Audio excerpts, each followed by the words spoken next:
Hour journey is started. মাঝে আমরা দাঁড়িয়েছিলাম চা খেতে। ওখানেই প্রীতি বলল, ঝিলিক দি হেঁটে যাও, টার্ন নাও, এগিয়ে এসো। এইসবই করছিলাম। পাহাড়ে না আমার মনে হয় আলাদা করে ভিউ পয়েন্ট বলে কিছু হয় না, প্রত্যেকটা স্টেপই যেন সুন্দর। র্যান্ডাম হেঁটে গেলেও মনে হয় যেন অনেক কিছু দেখা হয়ে গেল। আর এই বাড়িটা ছিল কি সুন্দর, একদম পাহাড়ের কোলে। দেখতে পেলে? হ্যাঁ।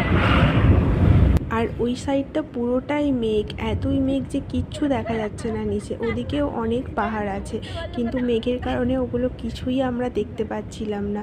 আর ওই যে দূরে একটা পাহাড় দেখা যাচ্ছে, এই নদীটাই আমাদের ফিরে আসার সময় নামার কথা ছিল, কিন্তু তখন এতটাই সন্ধ্যা হয়ে গেছিলো যে ওখানে গার্ডরা যারা ছিল ওরা আর নামতে দেয়নি আমাদের।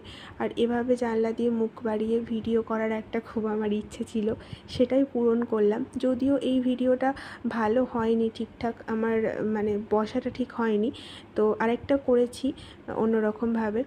আর এই পাহাড়ে না মাঝে মাঝে মেঘ, মাঝে মাঝে ক্লিয়ার, এটাই যেন সুন্দর। তারপরে আমরা এই জায়গাটায় এসে পৌঁছালাম। Next part coming soon. By.